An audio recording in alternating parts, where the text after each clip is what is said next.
special good morning to one and all, especially our listeners via Classic Radio. Good morning to you. Those of you via GBN Television, whichever of the channels that you're viewing is this morning. Let me say good morning to you also. Our social media audience, also good morning, wherever you in whatever part of the world, I should say. You're on the Facebook page, the YouTube channels. Good morning. Welcome to another edition of To The Point. Today being Monday, the 26th day of June. And my usual, of course, co-host, I would like to refer to him as Mr. Sylvan McIntyre with us this morning once again. Sylvan, good morning and welcome. Good morning, GT, and thank you for welcoming me. And good morning to our viewers, listeners, followers, wherever. Yep. It's a pleasure to be here. What a week we had last week. Yeah. I mean, if we had to make a quick review of last week, we saw it kicked off with a lot of emphasis been put into, Hurricane Brett. It actually got up to a hurricane, started off as a storm. Yeah. And, got up to should I say a storm or maybe just a depression or some other sort? It started a depression. Started out of a depression and got up to the stage of it becoming a hurricane. And, I was like, how was that? What was the feedback you got from, the countries that may have felt the effect of it? Yeah, so Brett was the second tropical system that formed in the Atlantic for the season. Mm-hmm. As is predicted, there should be between 13 to about 17 of those systems that should form. Mm-hmm. So we've had the first 3 that come through so far.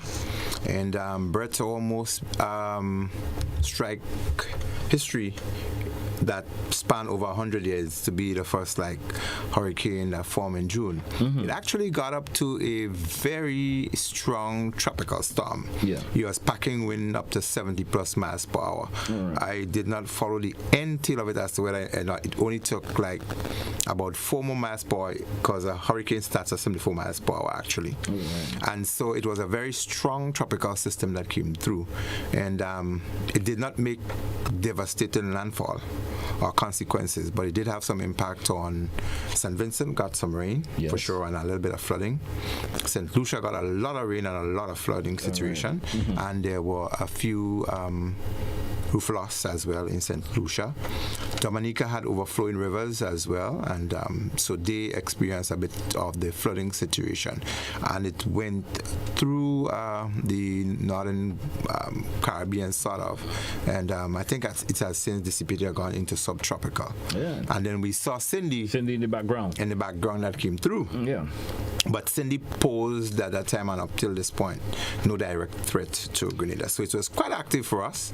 And there are some things in the preparation stage in terms of how people should deal with that as our risk reduction overview that we are going to just chime in on a little bit. I mean, look at how the conditions these days are so favorable for weather conditions. We're feeling the heat outside, and mm-hmm. Brings you back to a feeling of Ivan. Remember those couple of months before Ivan? It was just that hot outside. Give you that feeling. Not that I want another Ivan, please. But no. And it's starting to form lower than usual these days. We saw that with breath. Mm-hmm. So there is a geographical grid reference within which those systems become of concern to us. Mm-hmm. So the Met would be monitoring those with very close eye. Okay. And once it gets within that danger zone, we would call it, mm-hmm. they would put us on an advisory, which is like the alert phase, yes, where you need to look at it really closely. So when they're forming 8, 9, 10 degrees sort of down there, yeah. It is saying to us Grenada located on the 12 degree mark. Once it gets, if it stays that low, mm-hmm. comes across, we can be in problem. Mm-hmm. So when it's within those areas, we usually have some concern. Yeah. But if you look at our geographic location and the southern Caribbean, and you have Suriname and Guyana down in those areas, they do not necessarily experience tropical storms and hurricanes, but they do get a lot of flooding because of the rain that comes from that condensed from those weathers, yes, and so forth. Yes. And Grenada is not far away, also Trinidad. So it is a bit of breather for us. In the past, people considered us to have been out of the hurricane zone. Times has changed for that, right? Which is not true. Yeah. And with climate change and climate variability, we are exposed to just about anything. And yesterday I was having a conversation about our location in terms of seismic activities where we are, precariously perched as well on the tectonic belts and the plates and so forth. And similar, we are just within that range, on the edge again of everything in where the tropical conditions are concerned. It is really not comforting for us because we are never sure as to when one of these things will impact us. But the general word of caution is to always be ready for them. And platform like this one that we are having now, when there is a system threat on us, we can come back and do a little review on it, and then we can advise people as to what they should have done just in the event. Because I did hear people say, man, did you know that we got some wind the day after it passed us? I know. Some tail ends? And actually the power went out in some places in Grenada. There was power outages, and it was as a result of those gusts that we received. So when NADMA sent out its advisory and its notices to people and saying, well, Grenada is not on a tropical storm watch or hurricane watch or warning, it doesn't mean that nothing will happen to us. We may not just get the magnitude of it or the serious impact from it. We may not get the body of it. And usually with these systems, what happens when they come through, you'll realize most of the time before a storm or a system passes through that there's similar like an area of calm. And the atmosphere becomes sort of hot and dry. It shows that the system is pulling together all of the moisture within the area that it can pull together. It's a cyclone technically, and it spins, and so as it rotates, it pulls the heat with it. So when the system comes closer to us, we realize that you start sweating with no reason. The water just running on you, and you're wondering what's wrong. And the atmosphere becomes a bit still. Now what happens then, when it pulls all the moisture with it, it comes through, it may deposit some rain, and then there's another area of calm sometimes. And then that little area, then the tail ends of the system, sometimes they pull with it, the moisture that should have come, some of it left behind. Maybe it was not well organized in some cases, and there are little clusters, so it pulls. So most of the time after a system comes through, even if you did not get a direct impact, sometimes you get rain, or you may get another system falling in, and that's where the little rain and little winds come in between. That's the tail end of it. That's correct. And this is why we got the winds and so. But I used the wind and as a positive for me because I had some mangoes on the tree. I wasn't going to get them very easy. And when the wind came, it threw them down. You're thankful for that. So when I had some lovely Stash mangoes, and I had some Calvini or the long mangoes to feed upon. So when I posted that to my colleagues in the region, when they were asking what's happening in Grenada, I told them I got some mangoes. They put the thumbs up and they said they wish they had mangoes as well. So it benefited a little bit there for you. Of course it did. And there was probably other folks who may have gained from it from one or the other. I guess some of the farmers may not like too much rain, but probably in their jurisdiction wherever they were not getting much rain coming there. They got some showers. I spoke to a farmer friend of mine. Say, man, with all the rain that came the week before, I didn't get any. So and this time around he did his land, so it kind of saved him on the cost that he used to bore in terms of having to use the water from the water company. Yes. But it's a very wonderful season. We're not getting too much of rain at any one time, so to speak. But I think the rain that we got a couple of days, we did have flooding in the south of the island. Grand Anse, the Monrouge area, that area, the water came up above road level for sure. A couple inches, maybe an inch and a half, 2 inches. But I didn't hear much talk about it. I think usually when that happens, you get a lot. It wasn't very bad. It wasn't that bad. And I think some of the work that went in there is paying off. That the water runs off, it recedes a bit quicker than in the past. So that's comforting. I don't think we're going to see kayaking and guys on things anytime soon. And skiing and stuff on it as we saw a couple of years ago. Man. So that's a bit of the review there this morning. We spoke about Hurricane Brev, Tropical Storm Brev. Keep it at that, the Tropical Storm Brev, and that's it. And Sylvan, let's take a break. When we come back, we're getting to a discussion that we have to share this morning. Yes, of course. Hey, stay with us, folks. It's to the point for today, Monday. We're coming right back. Stay with us.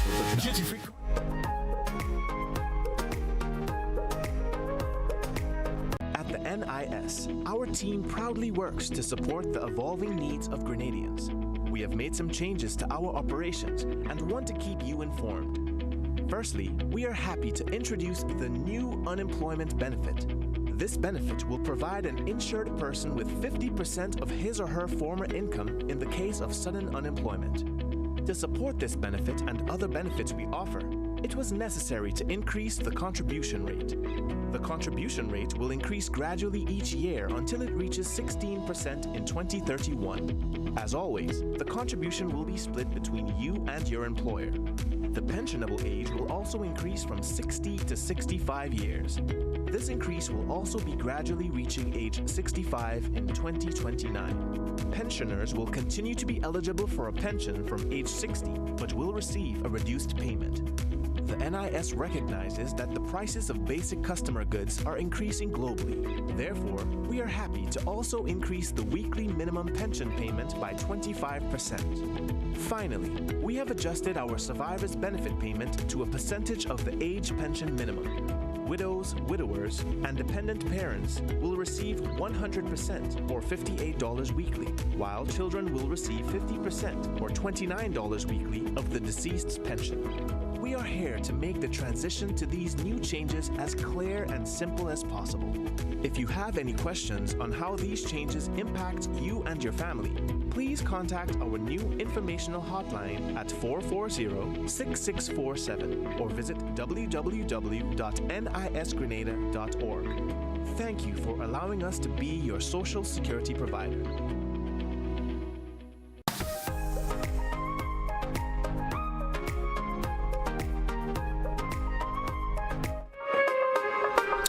Welcome back to our listeners and viewers this morning. Welcome to The Point for today, Monday, the 26th. Sylvan, welcome back. Sylvan, I want to still keep our conversation a wee bit on, the hurricane season. Yes. Because it's upon us. We in the season, we have hurricanes and looking for storm, tropical conditions. Because we in that particular region where we always in the path of where a hurricane will come around. Right. We're in our region that we're in. Now, share some a bit of information to our viewers at this moment in terms of the readiness, what folks should be focused on around this time. I know sometimes we tend to say, folks, you don't want to get folks all worked up, yes, that they do too much that is not necessary for. Yeah. But you can never be unprepared, right, or too prepared. You understand? Mm-hmm. So if you want to share some information to the viewers and listeners this morning in terms of the readiness, or what folks should be focused on a lot now. Mm-hmm. So we would expand on the conversation that we started earlier on with how Brett produced a particular threat to us. Mm-hmm. So usually in the hurricane season, NADMA would do its preliminary in terms of identifying shelters, do the inspection, certify them, and make an announcement and so forth. And they would put out releases to people as to asking them to look around the areas for hazards, things that they know if heavy wind come, it can blow them, they can become missiles, etc. Overhangs and stuff like that. Overhanging, so forth. Mm-hmm. And they also tell you in the hurricane season, it's a good thing to take your coconuts down. Yeah. Of the tree. Yes, take them down. You can do that. But you don't have to just shred those trees unnecessarily. If you follow the preparedness messages, you can know exactly when or if you should do that. So they would speak about that and ask you to clear drains and all of these things to make sure that whether it's a depression or a wave or otherwise, there would be some water, and likely you would have overflowing drains, and if they're blocked, they will come into places that you don't expect them or you don't want them. Also, with people that have roof and other things, sometimes with the dry season, you would the heat would create some expansions, sometimes it generate crack. Yes. And so walls and other things can pull in different direction. Even timber, they can either expand or shrink, and the movement itself, you may even have earthquakes that may create some movements, and cracks may occur, and so when the rain starts falling, leaks would happen. Yes. So it is important that people look around their homes. It's a general practice people should really do. But during the hurricane season in particular, you should make a strong effort to ensure that you check around your homes and your surroundings, as the case may be. And then it goes on into individual and home readiness. Yes. So here NADMA's saying generally, prepare a hurricane plan for your family, ensure that you know where shelters are, ensure that you have an emergency kit pack with non-perishable food items, and and have things like water, clean containers that you can store them in, well-sealed plastic bags and other things that can protect your documents, and have some little cash that you can use in the event something really happened, because ATMs and all these things may not be working. So true. Also, they may tell you if you have standby generators, and so check them out, ensure they can be started and that they have fuel that can last. You have, backup power source. We encourage solar generated equipment as well for charging your phones and having communication and so forth. Right. These are some of the general readiness. How important it is also for individual to gather information from the correct or the right source? Yeah. Well, I have said it on many occasions that our region is now one of the better regions where readiness is concerned for hurricanes and tropical cyclones. And so our information network is established so that our Met Office is the key focal point, so to speak, for hydrometeorological information. So they would tell us about rain, and they would tell us about change in atmosphere and when we should receive weather and so forth. And the Caribbean Institute for Meteorology, Hydrology and Meteorology, CIMH, they would be also in touch with our local Met Service as we look at what's happening within the Caribbean. So that's our network. Our expansion on that communication line would also be our formal or informal connection with the Hurricane Center based in Miami, with NOAA, etc. That line of information will come through. And then when it comes to the national level, you have the national disaster offices and agencies that are responsible for disseminating the information. However, people can access information wherever they want in the world. The World Wide Web is accessible. The world has shrunk so much that people have access to communication just about any and everywhere. But I think, as the agency itself has emphasized, I've seen it all the time in the advisory and the messages that they send out. That's your source. Your local source of information. Check the NADMA and so forth, and your Met Office for that kind of information. So, as we've said on many occasions on our programs, even if you have access to other information, always ensure that you authenticate that information with the agency, or you listen to them to say, this is what is happening in your neck of the woods, in your corner. Exactly. This is what is happening. Listen to us. Sometimes you're listening to those international agency that sends out the forecast, and they don't zero in on your particular territory. They really don't. They don't zero in that much, understand? Even though they're talking about the particular, disturbance that is out there, but most time they don't zero in on you. So that's why it's always important maybe to listen to NAGMA or the Met Office in Grenada, who information will be more zeroing on our territory, which gives an exact information about what's going to happen if we're going to get an impact on it. And thank you for that. And I've also tried to advise people on the unofficial diaspora network of information dissemination.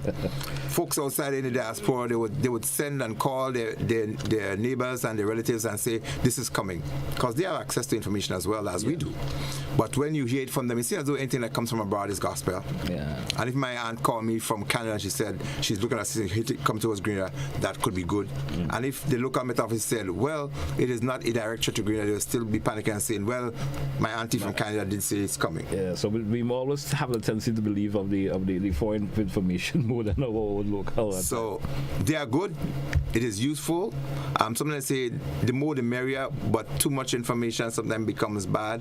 But what you need to be able to do is sift through it. I think we have grown from the 1980s from the NERO, National Emergency Relief Organization, to a National Disaster Management Agency.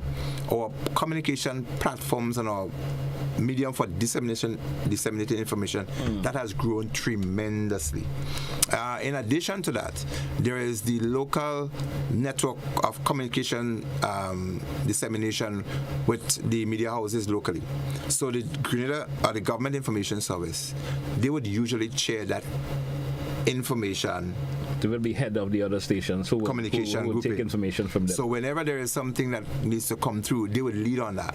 So the other entities have agreed they've had this memorandum of understanding where they are going to disseminate information, but they are going to also say this is from the National Disaster Management Agency, so that people are channeled. And I think over the years, This has been growing. It has grown. And I think it's becoming more cultured and normal that people understand that this is how we get the information. Even if, let me put in here, people tend to believe that the information is not very reliable. I want to re-emphasize all the respect to the intellectuals that we have at our Met services, our meteorologists, our forecasters, and so forth.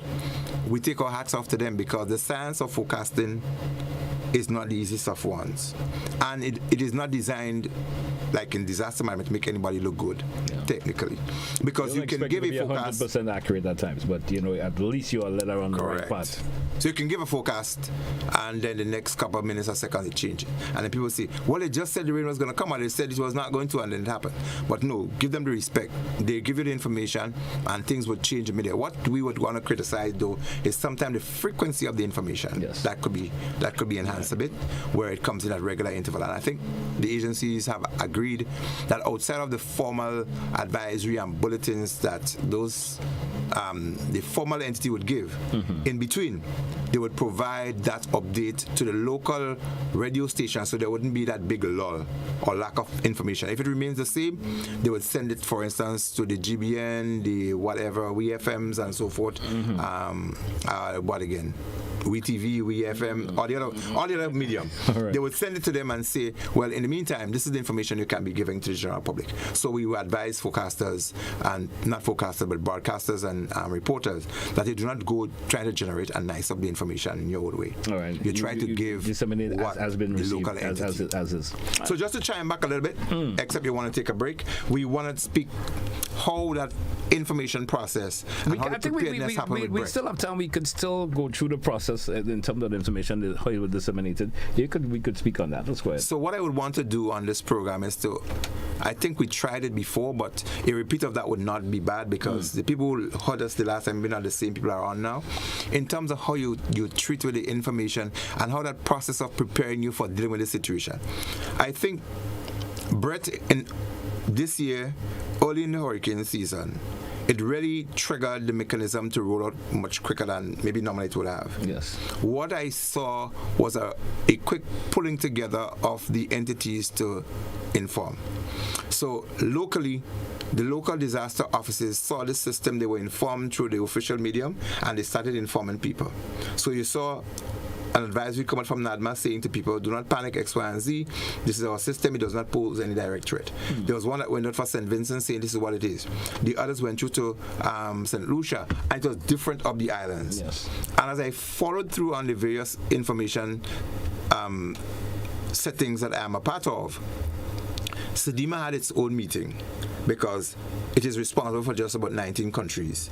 So it created a meeting and generated the information specific to every island so that they too understand that they can be on alert and provide the information as is happening in their own country. For us, as disaster risk management experts for the islands for which we are assigned, there was this meeting and this setting that was created for us as well.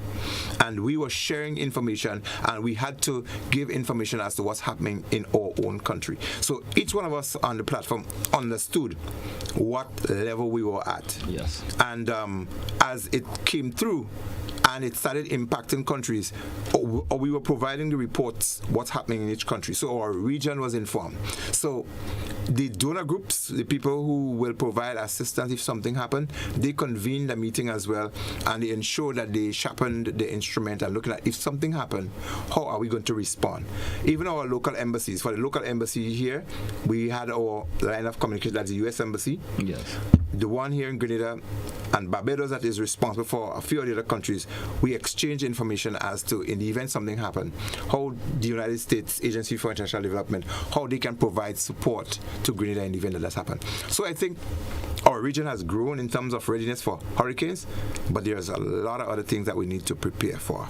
And so when it comes to our own preparedness, today we would like to just touch a little bit on one aspect of it. In the event that we have to prepare our homes, how you can install shutters, and how you need to protect your assets internally by using those shutters and what the consequences they're likely to be if you fail to. All right. I think we drew for that break now. We could probably take it and we come back and chat some And we'll more. touch a little bit on that and then we roll on. All right. Let's take that break, folks. You're coming right back. Stay with us. Sir.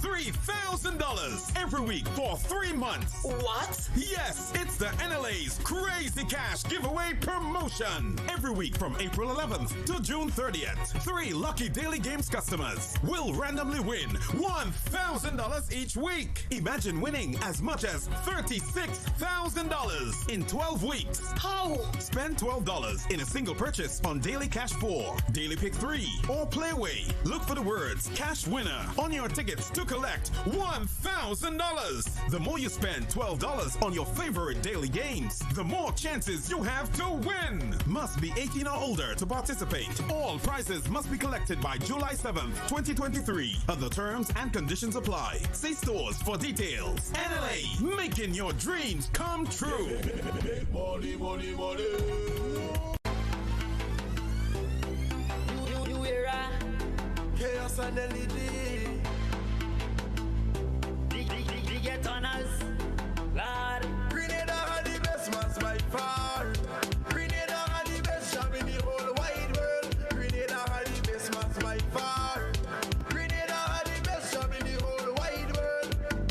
Watch Mass and watch Bacchanal, Soca Gun International. That's going around the globe, Soca not just for Carnival. Watch Mass and watch Bacchanal, Soca Gun International. That's going around the globe. Who does man of the party?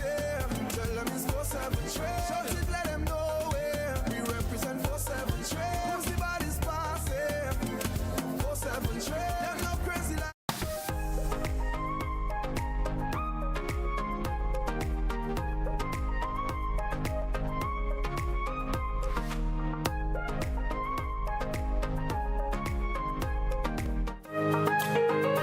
Welcome back, listeners and viewers. It's to the point for today, Monday, the 26th day of June. Once again, to our listeners and viewers, as we go along this morning, if anyone has a comment they want to make, feel free to give us a call, 435-2041. You probably want to ask Mr. McIntyre a question pertaining to anything that we are discussing here this morning. Feel free to do so, or you can send a message via the WhatsApp or via the Facebook comment section. But so McIntyre, we were focusing on shutters just a wee bit. Maybe you want to expand on that a wee bit. Maybe you want to expand in terms of how folks could protect, especially their personal documents and so forth. Because as we start off, when we said we into the season, right? Yeah. The season. You know, we already had Brett and Cindy, but we never know what's to come. And you did mention there's approximately, is it 17 of them approximately? So 2 have gone. So we still have a couple more in the back. That's right. Not sure what they're going to develop into. Right. If it's going to be a full-blown hurricane or something, we're not sure if they'll come along our path. You know, Right. We're not sure, but preparedness is the key. It's Absolutely. definitely the key. So we have a caller probably wants to ask a question or two. Let me just entertain that caller before we get into the discussion. Next section. Yeah. Caller, good morning and welcome. How are you? Good morning, GT, and good morning, Mr. McIntyre. Nice to be on the program.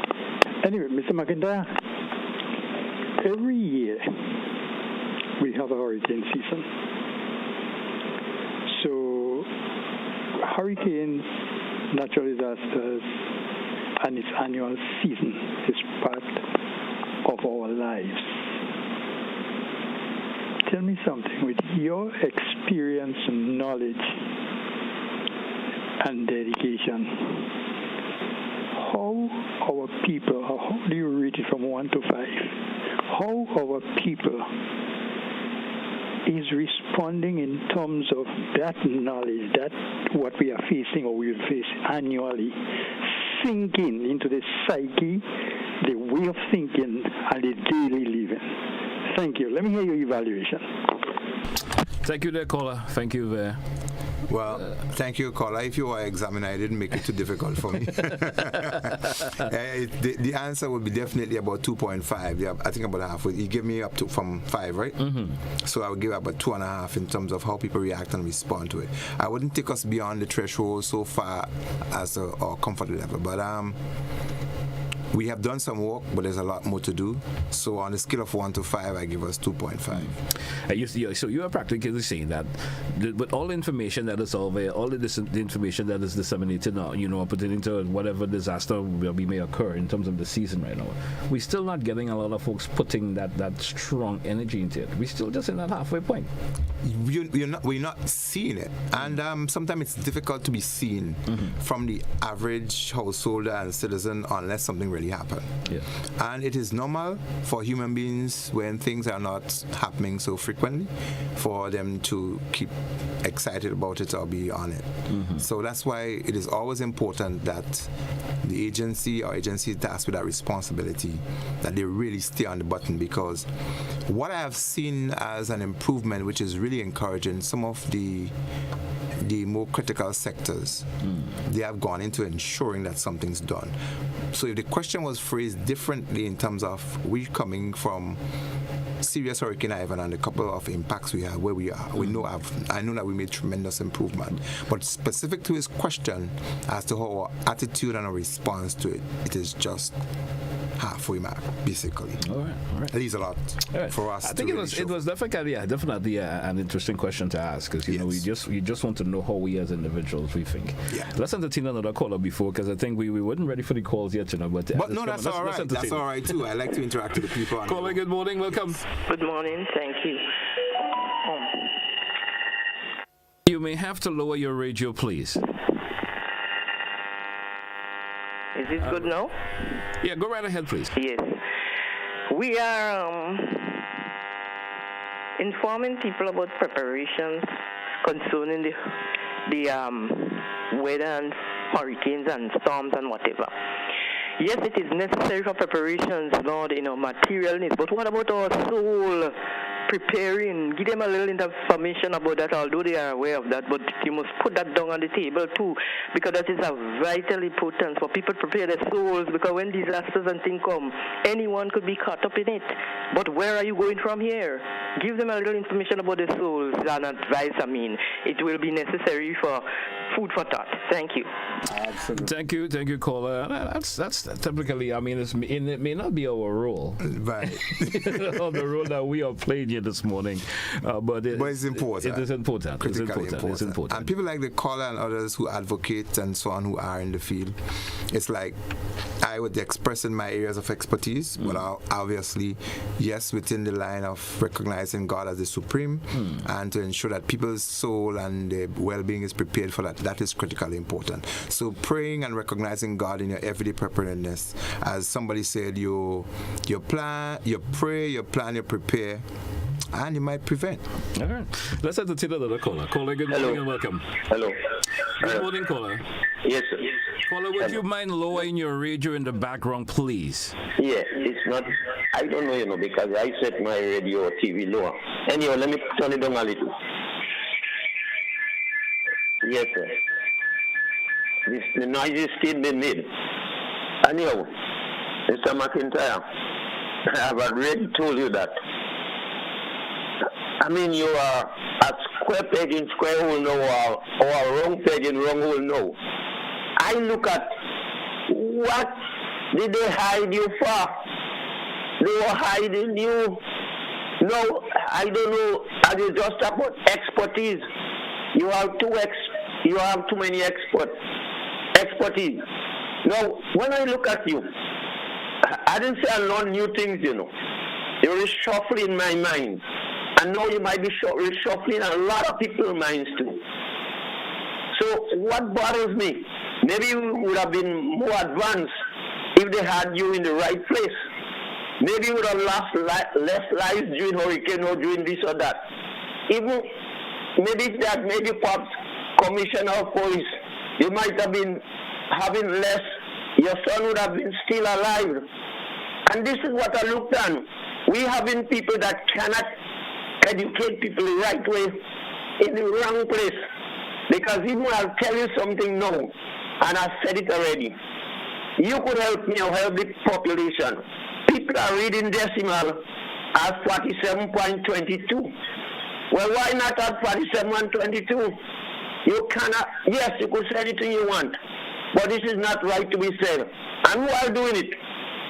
educators. You hearing it on the air when they're giving examination results. Even you had an educator around you telling you our slavery was abolished in 1834. That person used to be with you during carnival time, talking about culture and all them kind of things. We must put people, sorry, sir, the moderator, sorry for keeping me long, but it always hurt me to see that we are placing people in the wrong position. Maybe because of politics, you know, according to your side, they downgrade you, or possibly who your side upgrade you. We want people that are, what should I say again, educated, being able to impact what they have learned and impact it realistically. Don't imagine and say 0.72, because 72 and 0.72 is everything after the point is less than 1. And that's why I commend Mr. McIntyre. He too good. He should be ruling more than many places in Grenada. Look at how many mangoes piling. Look at we can't even complete or start the bridge, not the bridge, Molineux. And you say, Mr. McIntyre, you have so many engineers, and yet they don't know what to do. Thank you very much. It's time that we make big changes. Thank you, caller. Thank you for your contribution this morning. Yes, caller is not 4722 47.22. So that'll be better. I can refer to decimals and stuff. All right. So I'm not sure if we want to switch the conversation. No, we don't want to switch yet. We just want to switch the conversation. We're going to keep on it. We'll take the last caller. And then we'll zero in on where we want to do, and then we'll switch the conversation. All right. Yes. Caller, good morning and welcome. How are you this morning? Caller, good morning. Yes, good morning. Mr. McIntyre, I want to ask this question. I hope that I'm not putting extra pressure on you, but I realize that you're a very knowledgeable man. But every year, these depression or this system been coming from one particular location, one area. I mean, if you listen to the radio, I've always been hearing that it's coming from Africa, it's coming from Africa, it's coming from Africa. I sit there and began to wonder, why is the same thing with the slave trade coming from that very same area? Who's following who? Is this storm and this system following the trade system? Is something wrong with us or with black people? Or so? Maybe you have some explanation to give us on this. Something is happening that we don't know. You see? When will it end? Like this system following its people from the continent of Africa. Why do you change one day? Why do you come from Spain, from the other countries around there? One particular area where the slaves started. Thank you, sir.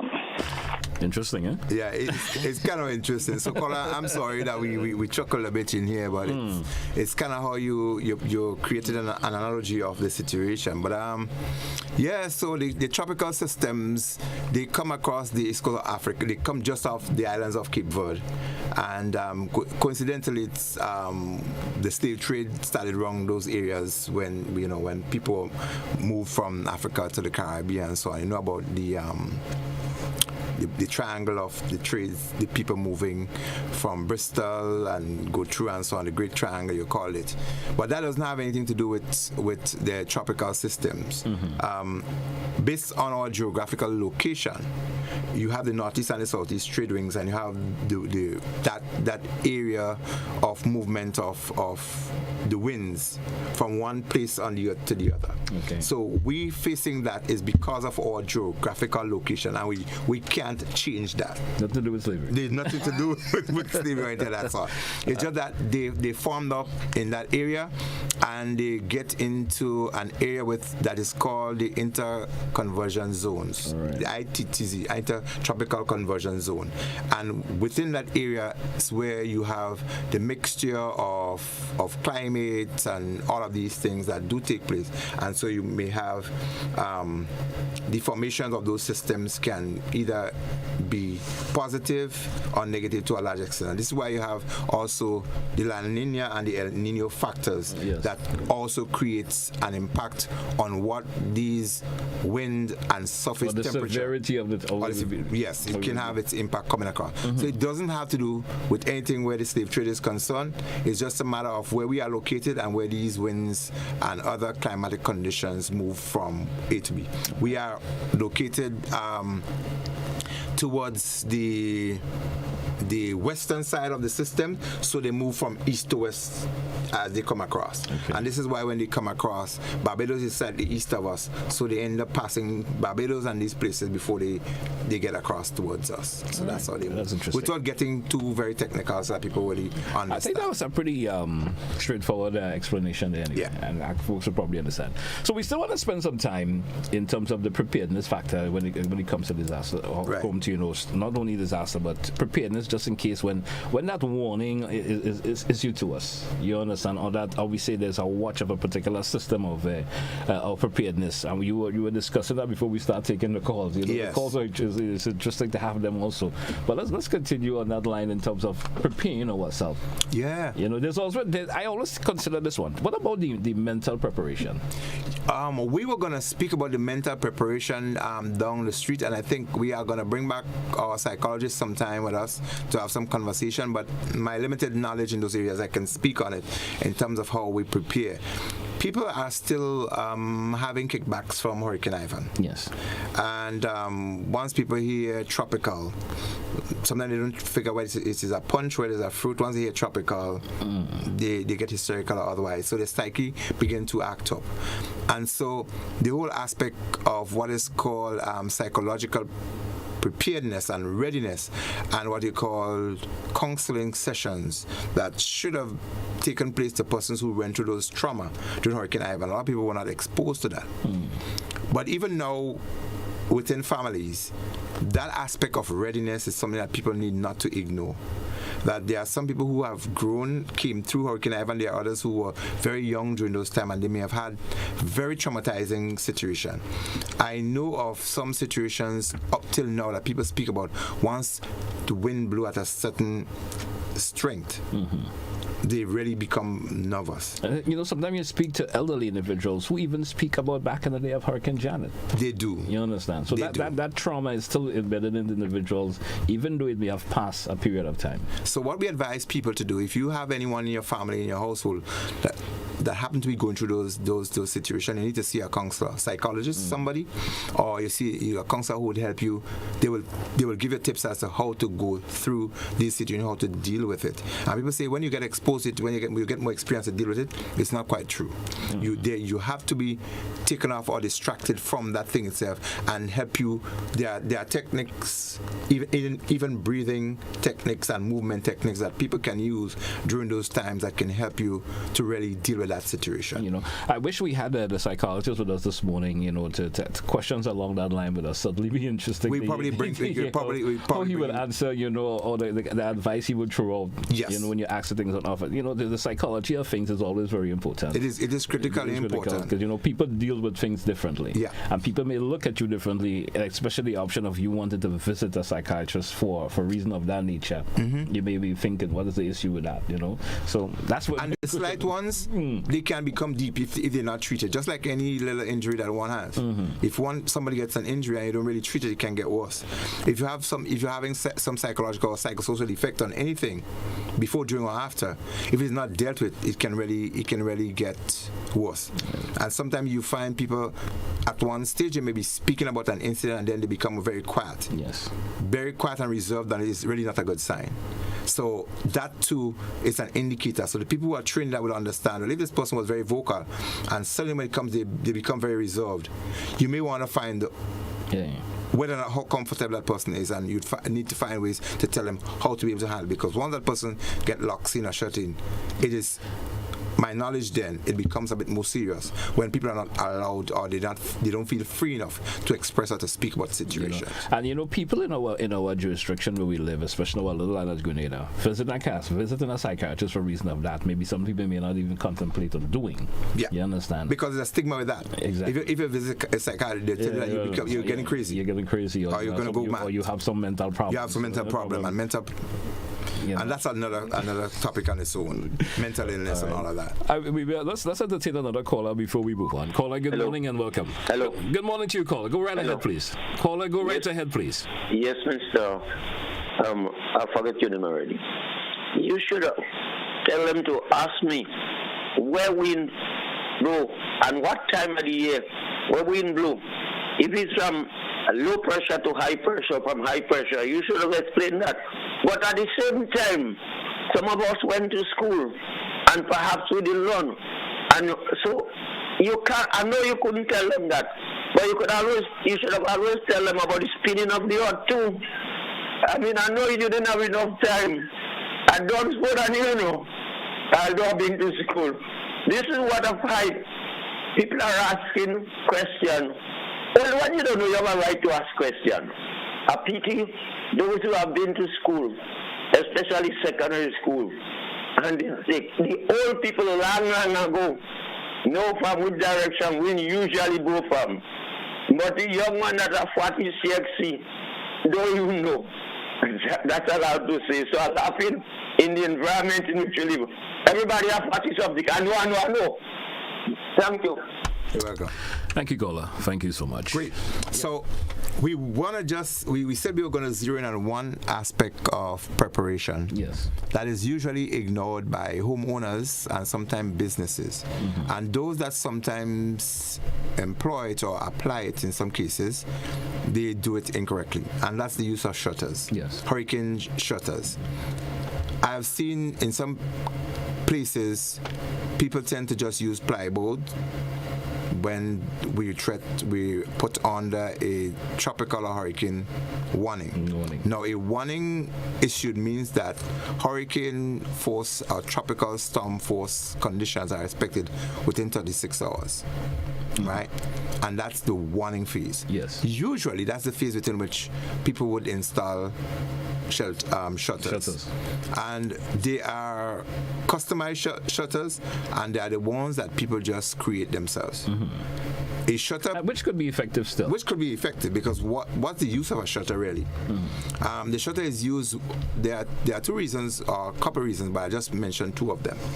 One, it protects the interior from the moisture that can come through, and then the force of the wind and the pressure that can be created on the inside of the structure. Yes. So if you reinforce windows or points where wind or thing can enter, for instance, if you put shutters over a glass, one, you're protecting the glass from breaking. Yes. And two, you're protecting the pressure of the wind and otherwise to get on the inside. Now, that shutter installed has to be resistant or resilient enough that it will resist the force of the wind. I saw in the BVI in 2017, yes, where some shutters were installed and the shutters themselves were ripped off. Yeah. Because they were not apparently tested against the force of the wind that they experienced. And the BVI in those days, I know, was one of the better prepared countries that we have in the Caribbean where tropical systems are concerned. But at that time, they were experiencing beyond the category 5 force wind. So that's 155, 65, 70 miles plus per hour wind. So and that's something they were experiencing on a regular basis. So that's strong enough. So people should understand that if you are going to install shutters, they should not be placed on the inside, but they should be placed on the outside. Yes. And they should be created sturdy enough to resist and shutters being placed with a few nails is unlikely to hold. And shutters placed with particular bolts may sometimes not hold because the bolts may, it depends on the material, they may work their way through and become wider, and those shutters will root off. There are some latches that one can use, like the butterfly type bolts that you can use on the nuts that you can use on those bolts. Yes. So these are some things that people really need to look into. And when shutters are installed, there are places still where the wind pressure may enter inside of homes. People may tell others that when the wind gets in, you shut all the windows and you open one on the other side. You know, that was an old-time practice that actually worked, and it still works. There's a reason why. If for some reason people did not install shutters or they did not install them sufficiently, and the pressure gets built up on the inside, it is prudent to be able to open on the opposite side to release the built-in pressure, because there's literally a pressure that is built on the inside. Now, what that pressure would do? Lost their roof because of that. It would pop roof, and other things will go because there's no way for that pressure to exit. Now, some of the Victorian type houses that you may have seen built before, the older houses, you would see up in the roof there's this little vent-like looking thing, like the bifold doors in your on your closets. They were designed for that part of that system. When the wind goes up, it allows it for cooling. One for cooling of the roof in normal conditions, and so when you had adverse conditions, you'd see the pressure sometimes enter on that side, and it will release itself on the opposite side. So it creates less pressure on the inside, and so sometimes you would have less damage taking place. Okay. So we just thought we needed to interesting take some aspect of the use of shelters. They are critical for the protection of property, and also for the protection of your items that you may have on the inside of your structure.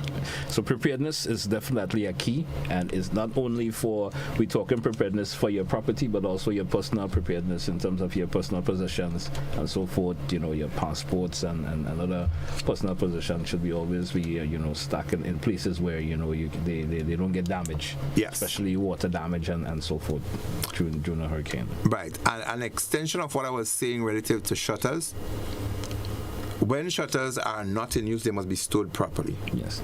And how do we know proper storage? They must be stored away where they cannot sea blast for those that are metallic, and less, or area where you don't have moisture for the ones that are wooden. How would you know which shutter goes where?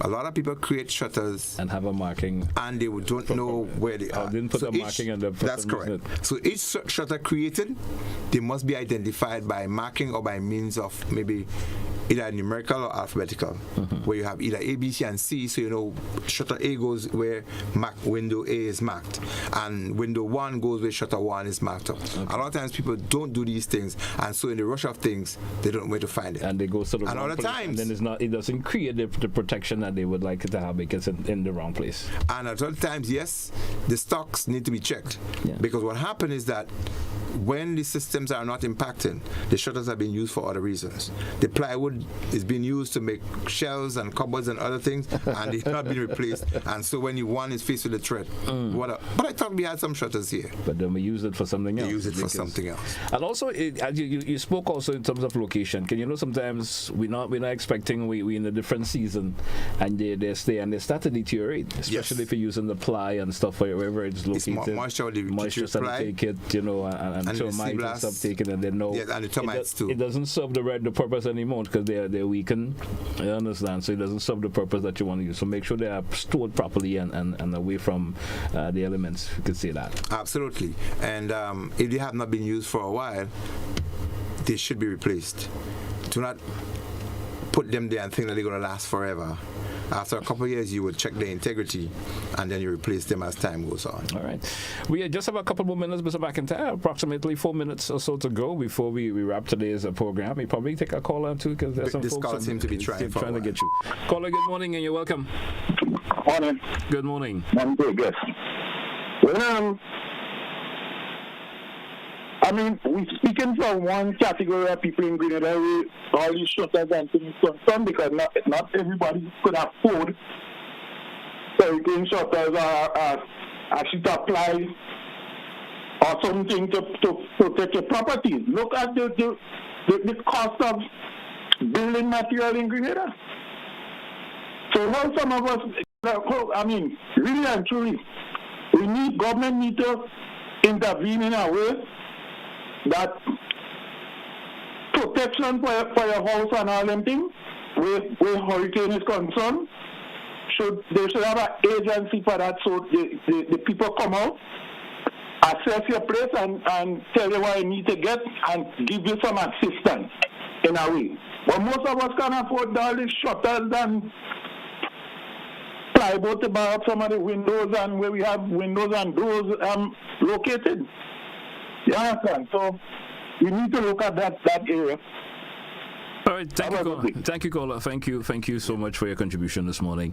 I understand where the caller is going, but we're just offering advice in terms of what the individuals can do, just in case. Yes, and in the absence of not being able to protect your property properly, or you feel that your property might be threatened, as he's right that everybody's not at the same level, this is why emergency shelters are created. So if you understand that your home is not safe enough to face the weather, also you should understand where the nearest shelter is and understand the shelter procedure. Pack your stuff, have a little bag packed, understand where the shelter is, pack your stuff, and be ready to move to our shelter. Caller, good morning, welcome. Good morning, sir. Morning, gentlemen. How are you?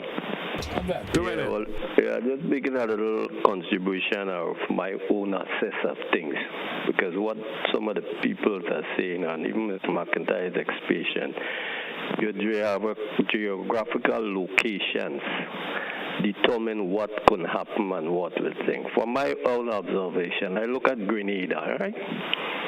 If you want to travel and you're in Grenada, it's very hard for you to get out. But I'll give you a simple information. Just leave this mainland here and go to Carriacou, and you're on the gateway to the whole world. You get to Trinidad or one of these places and you're the gateway out. But where Grenada is located, it's like we're in a hole. So sometimes that is why the storms pass over us. But it may happen that it may come in, because these channels are like highway. They have highways and byways. So we're not really on the highway for storms. And where they coming from Africa, the passage are the same. So it's coming into this passage, but because we are on a byway, it may miss us. But you'll always find it coming from the beginning of the highway and come up. For instance, I live in a South American country for years.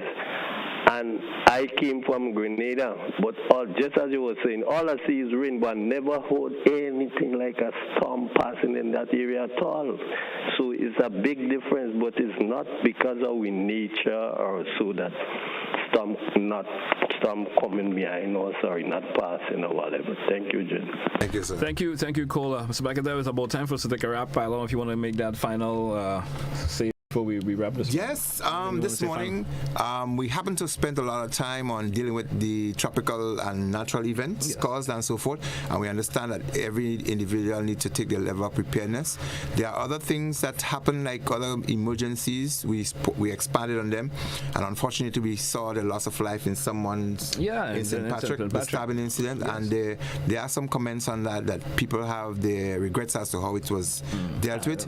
And one of the things I would like to leave that once there is a situation where there is a puncture, somebody gets a cut, an incision or laceration or otherwise, once their blood is existing or is exiting from the body, what one has to do is to ensure that pressure is applied, it is covered so that some blood could remain, so that the vital organs can remain alive.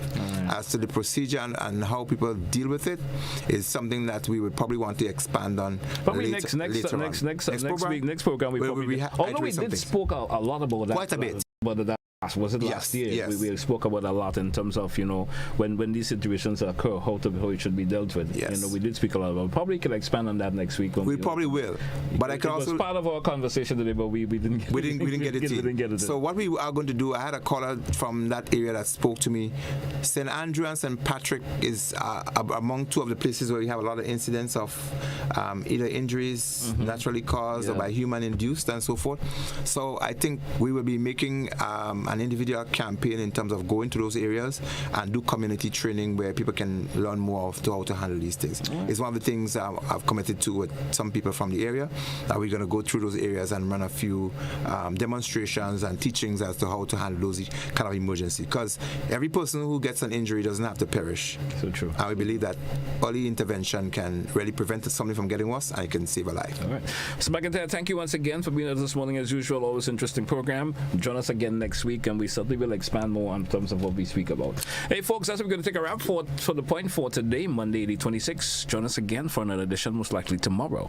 Have yourself a great day, folks. That's what we say goodbye.